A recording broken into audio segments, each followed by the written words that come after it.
अस्सलाम वालेकुम, welcome back. Previously हमने कुछ कॉमन एरर्स किए थे जो कि हम एडजेक्टिव्स के कॉमन एरर्स कर रहे हैं और आज हम मज़ीद कुछ कॉमन एरर्स करेंगे।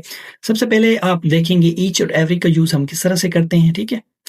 और each and every are both used with singular nouns to indicate quantity. मतलब दोनों जो ईच एंड एवरी है, दोनों ही सिंगुलर नाउन्स के साथ यूज़ होते हैं और ये इंडिकेट करते हैं आपकी क्वांटिटी को, तादाद को, ठीक है? ईच इंडिकेट्स 2 और मोर आइटम्स वेरियस एवरी इंडिकेट्स 3 और मोर आइटम्स। ये जो है आपका 2 या 2 से ज़्यादा लोगों के लिए होता है, वो सेंस के हिसाब से हम यूज़ करते हैं, ठीक है? वेरियास एवरी जो आपका है वो 3 या उससे ज़्यादा लोगों के लिए हम मोर आइटम्स के लिए हम एवरी यूज़ करते हैं। When 3 or more items are involved, we tend to use each when we are thinking of the items individually. 3 से ज़्यादा लोगों के लिए हम तब each यूज़ करते हैं जब हम उनके लिए इंडिविजुअली जो है ना वो सोच रहे हों, ठीक है?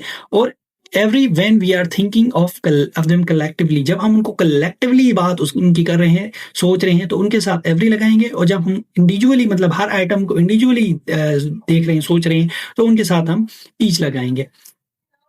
Are described in the frequency of action, मतलब फ्रीक्वेंसी ऑफ एक्शन को जो है ना वो कितनी दफ़ा फ्रीक्वेंसी ऑफ एक्शन हो रही है, तो उस हिसाब से हम देखेंगे कि ईच यूज़ करना है या एवरी यूज़ करना है। Each child was awarded a certificate of achievement, मतलब हर एक स्टूडेंट को इंडिविजुअली मतलब सबको जो है ना वो सर्टिफिकेट मिला अचीवमेंट का। उसके बाद Ali goes to the beach every weekend, मतलब वो हर वीकेंड पे जाता है। मतलब जाहिर सी बात है, हर वीकेंड, मंथ में 4 वीकेंड तो मतलब आते ही आते हैं ना, तो 3 से ज़्यादा हैं, तो इस वजह से हमने एवरी यूज़ किया। अब यहाँ पे भी 3 से ज़्यादा हैं, ठीक है? लेकिन यहाँ पे एक्शन जो है वो इंडिविजुअली है, ठीक है? इंडिविजुअल हर किसी को सर्टिफिकेट जो है वो ना अवार्ड किया गया। कुछ करेक्शंस देखते हैं। Every student received a hand out. अब यहाँ पे देखें, मतलब इंडिविजुअल ये एक्शन है आपका। इंडिविजुअल है तो इंडिविजुअल फ्रीक्वेंसी ऑफ एक्शन क्या है? इंडिविजुअल। इंडिविजुअल है तो इसके साथ आप ईच लगाएंगे। Each student received a hand out, मतलब क्लास में हर एक स्टूडेंट को अलग अलग से उनका जो नोट्स का हैंड आउट है वो दिया गया।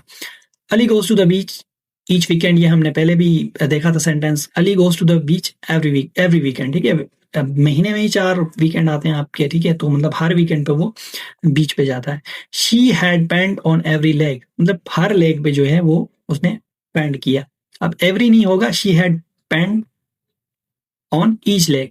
2 लेग्स ही होती हैं, ठीक है? 2 लेग्स होती हैं तो ऐसी बात है, उसके साथ हमने क्या करना है? ईच यूज़ करना है। 2 के लिए हम ईच यूज़ करते हैं। हाँ, ऑक्टोपस की टाँगें हों तो फिर वहाँ पे एवरी आप यूज़ कर सकते हैं, ठीक है? क्योंकि उसकी तो टाँगें बहुत होती हैं।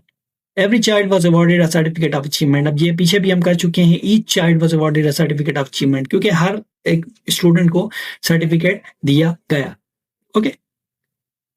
कलेक्टिवली बात मतलब इंडिविजुअली बात कर रही है।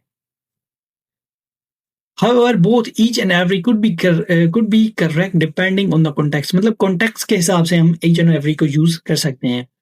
एग्जाम्पल देखते हैं।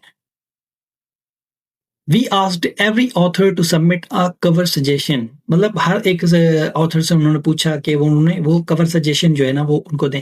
Perhaps one mass email was sent to all authors, मतलब एक ही ईमेल सबको कर दी उन्होंने, ठीक है? तो यहाँ पे आपने एवरी यूज किया, ठीक है? क्योंकि कलेक्टिवली एक एक्शन हो रहा है ना। अगर ये पूछे we asked each author to submit a cover suggestion, मतलब उन्होंने हर ऑथर से पूछा। Perhaps each author received a separate personal request, मतलब हर किसी को पर्सनली अलग अलग से ईमेल की या कॉल की या कुछ भी किया, मतलब अलग अलग से सबको रिक्वेस्ट की, तो आप जो है ना वो कवर सजेशन जो है ना वो सजेस्ट करें।